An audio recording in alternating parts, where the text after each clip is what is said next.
اسی کو اللہ کے رسول صلی اللہ علیہ وسلم نے بتایا ہے کہ کل عالم، کہ تم سب کے سب عالم بن جاؤ،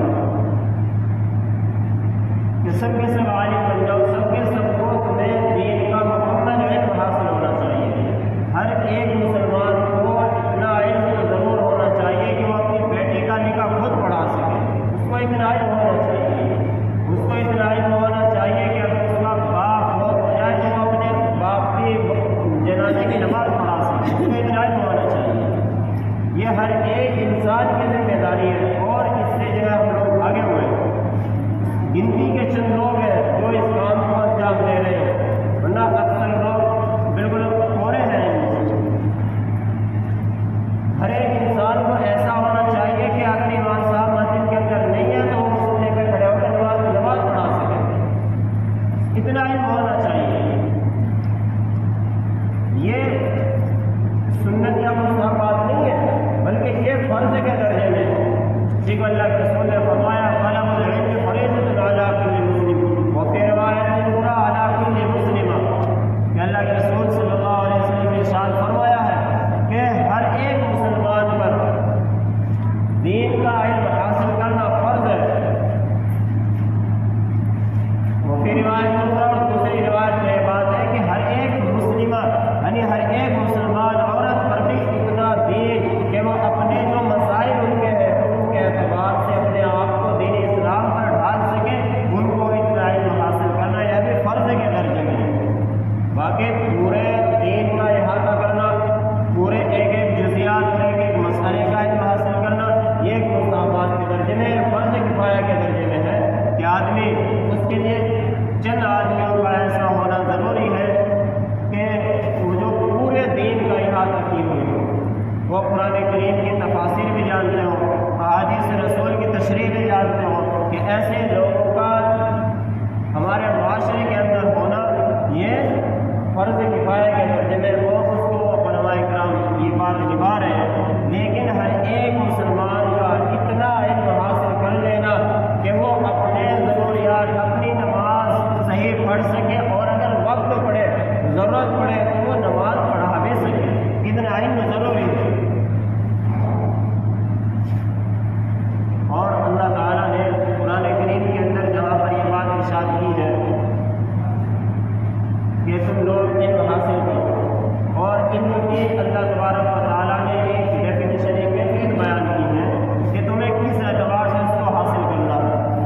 فرمایا هل يستوي الذين، اللہ کے رسول کو حکم ہو رہا ہے کہ آپ ان لوگوں سے یہ کہہ دیں کہ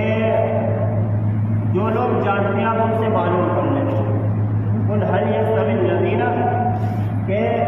یہ بات بیان کی پہلے کہ آپ ان کو یہ بتا دیں کہ جو جاننے والے ہیں اور جو نہیں جانتے ہیں وہ تو آپس میں برابر نہیں ہو سکتے،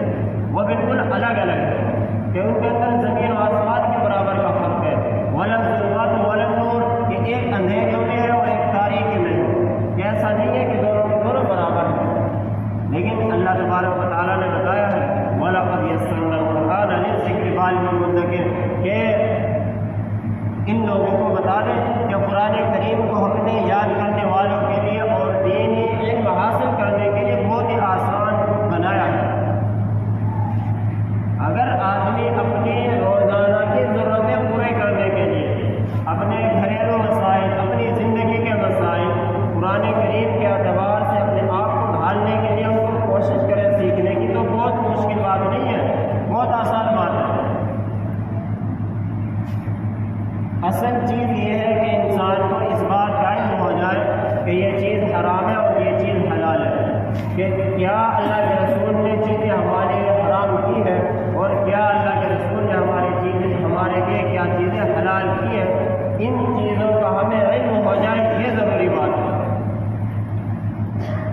اب ہم اپنے بارے میں خود غور کر سکتے ہیں کہ ہمیں دین کا علم کتنا آتا ہے، کتنی ہماری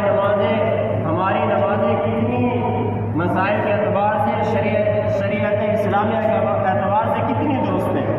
کتنے ہم گھریلو معاملات میں جو روزانہ کے ہمارے اخراجات ہیں وہ کتنے ہم حرام اور حلال طریقے سے کماتے ہیں، اور ان کو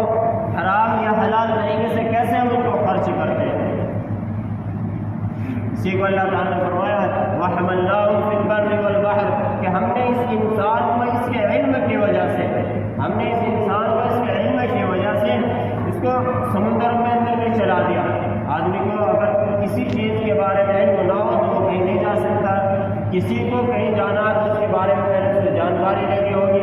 کچھ بھی کام کرنا ہے تو اس کے بارے میں اس کو پہلے جانکاری لینی ہوگی. وَحَمَلْنَاهُ فِي الْبَرِّ کہ ہم نے اس کو چلایا ہے خشکی میں بھی کہ یہ ادھر سے ادھر تو ایک جگہ سے دوسری جگہ پر سفر کرتا ہے. تو کس بنا پر کرتا ہے؟ اس کو جانکاری ہے اس لیے تو سفر کرتا ہے.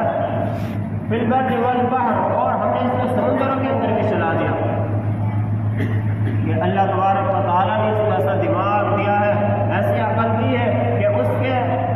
کا صحیح استعمال کر کے یہ سمندروں کے اندر بھی چلتا ہے اور یہ فضاؤں کے اندر بھی گھومتا ہے. وَرَزَقْنَاهُم مِّنَ الطَّيِّبَاتِ آگے فرمایا اللہ تبارک و تعالیٰ نے اور جو کچھ تم کو دیا جاتا ہے پاکیزہ رزق میں سے جو کچھ تمہیں دیا جاتا ہے اس کو تم اللہ تعالیٰ کی راہ میں خرچ کرو. وَفَضَّلْنَاهُمْ عَلَىٰ كَثِيرٍ مِّمَّنْ خَلَقْنَا تَفْضِيلًا اور ہم نے اس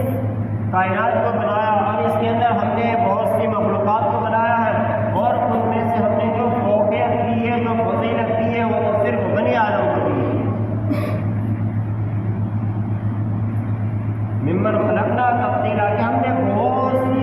مخلوقات بنا رکھی ہیں اس کائنات کے اندر. ہم تو صرف 2 4 یا 10 15 20 25 مخلوقات کو جانتے ہیں, زیادہ سے زیادہ 100 150 کو جانتے ہوں گے. اللہ تبارک و تعالیٰ نے بے شمار مخلوقات بنا رکھی ہے. تقریباً حیات الحیوان یہ کتاب ہے اس کے اندر علامہ ضمیری علیہ رحمہ نے لکھا ہے کہ تقریباً اللہ تبارک و تعالیٰ نے 18,000 مخلوقات بنا رکھی ہے. اور یہ صحیح گنتی نہیں ہے, صحیح گنتی ہم کو بھی معلوم نہیں ہے. انہوں نے لکھا کہ کم و بیش 18,000 مخلوقات ہے اور اللہ تبارک و تعالیٰ نے جو فوقیت دی ہے. حالانکہ آپ یہ دیکھیں کہ انسان گناہ بھی کرتا ہے اور عبادت بھی کرتا ہے, حرام بھی کھاتا ہے, حلال بھی کھاتا ہے. اور یہ جو پرندے ہیں جتنی بھی جانور ہیں یہ حلال ہی کھاتے ہیں, حرام نہیں کھاتے. انسان بھلا ان کو حرام کھلا دے, انسان کہیں سے چوری کر کے لا کے ان کو کھلا دے وہ حرام کھلا رہا لیکن ان کے لیے حرام نہیں ہے. تو حالانکہ وہ بالکل سراسر حلال چیزیں کھاتے ہیں اور جو ان کا کام ہے وہ اپنے کام پر بخوبی انجام دیتے ہیں. لیکن اللہ تعالیٰ نے اس کے باوجود فضیلت کس کو دی ہے؟ فضیلت دی ہے بنی آدم کو, کیونکہ اللہ تبارک و تعالیٰ نے اس کے ساتھ ایسی نفسانی خواہشات لگا رکھی ہے کہ ان کو مار کر یہ اللہ تبارک و تعالیٰ کے سامنے اپنے آپ کو پیش کرتا ہے اور اپنی ضرورتوں کو چھوڑ کر اللہ تعالیٰ کے یہاں اپنے آپ کو پیش کرتا ہے. تو اسی لیے اس کی فضیلت بیان کی ہے اور اس کی جو فضیلت بیان کی ہے اللہ تبارک و تعالیٰ نے سب سے اچھی فضیلت یہی ہے کہ اس کو اللہ تبارک و تعالیٰ نے اپنے لیے بنایا. اللہ تعالیٰ فرماتے ہیں قرآن پاک میں جگہ پر وما خلقت الجن والانس الا لیعبدون کہ ہم نے انسان اور جنات کو صرف اور صرف عبادت کے لیے پیدا کیا ہے. کہ اس سے نہ روزی کمانا مقصد ہے, نہ اس کو مال و دولت دینا مقصد ہے,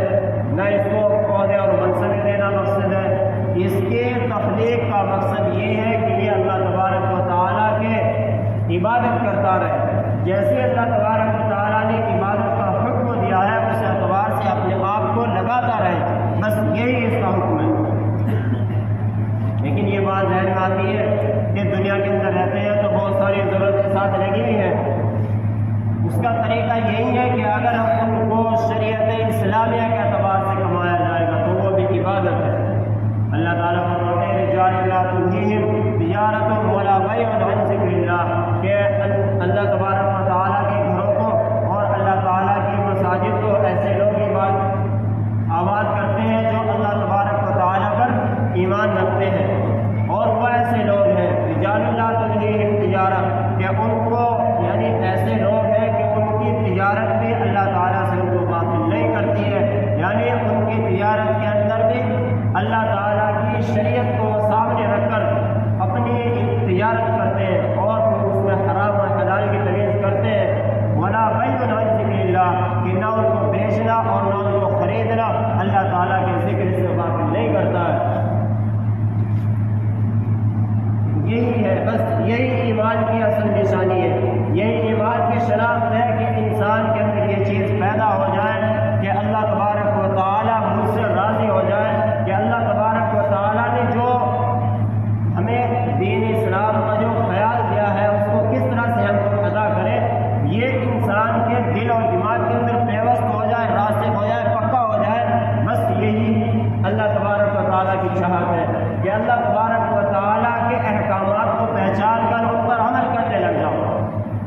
یہ اللہ تبارک و تعالیٰ کی چاہت ہے کہ انسان کے جو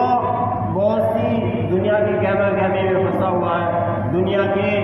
لذتوں میں اور دنیا کی خواہشوں میں اس کے دل اور دماغ کے اندر گھر کر گئی ہیں، ان کو چھوڑ کر وہ میری طرف آ جائے۔ اور وہ کیسے آئے گا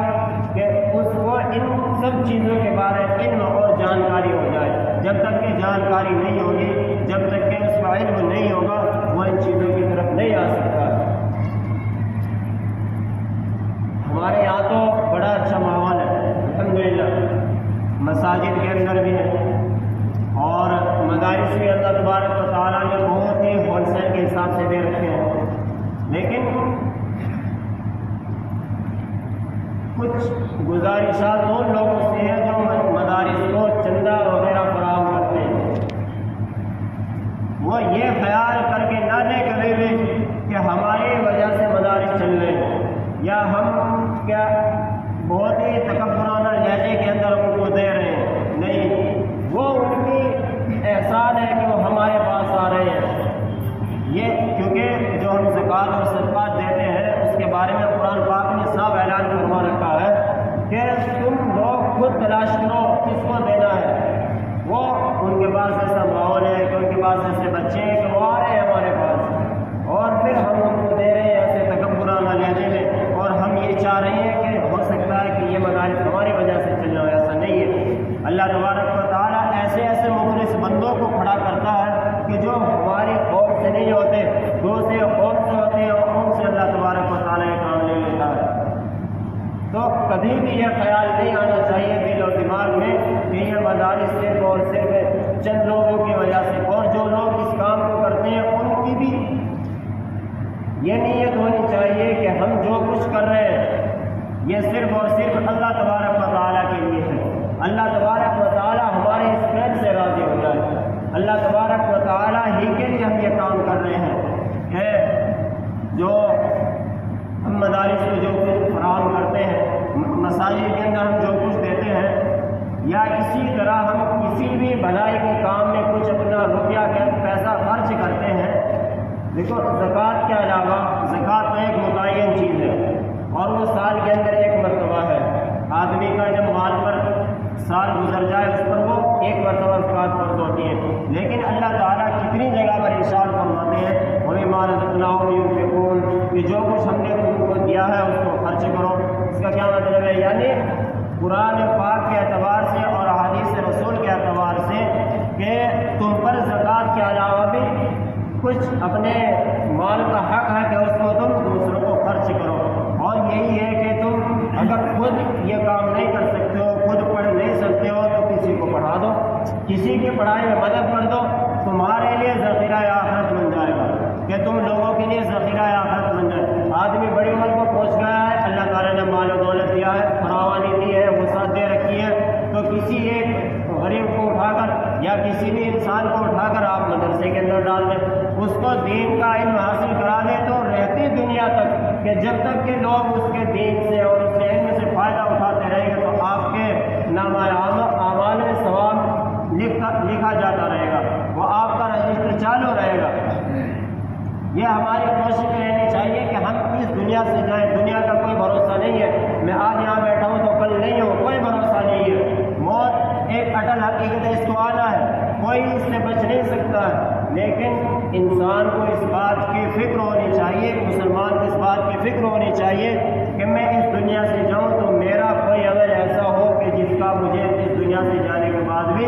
ثواب ملتا رہے، میری نیکیوں کا رجسٹر کھلا ہوا رہے اور اس میں میرے نامہ اعمال میں نیکیاں رجسٹر ہوتی رہے۔ یہ انسان کی کوشش ہوتی رہنی چاہیے، اور اس کا سب سے بہتر طریقہ یہی ہے کہ اعمال خیر میں، اور ایسے اعمال خیر کہ مدارس کے اندر یا مساجد کے اندر ایسا روپیہ پیسہ خرچ کرے جس کے بارے میں اس کو یقین ہو کہ یہاں میری حلال کمائی کا پیسہ ہے۔ اس کو اس بات پر شرع صدر ہونا چاہیے، دل اور دماغ دونوں گواہی دے اس بات پر کہ یہ میری حلال کمائی کا پیسہ، اسی کو وہ اس کے اندر یعنی مدارس میں، مساجد میں، یا اور جو اعمال خیر ہیں، جو فلاحی اعمال ہیں جو انسانوں کے رفع نصاری کے لیے کیے جاتے ہیں، ان اعمال میں اس کو خرچ کرے کہ اللہ تبارک و تعالیٰ میرے اس عمل سے راضی ہو جائے اور میرے جانے کے بعد بھی مجھے اس کا ثواب اور میری نامہ اعمال میں ہمیشہ نیکیاں چڑھتی رہے۔ اللہ تبارک و تعالیٰ عطا فرمائے۔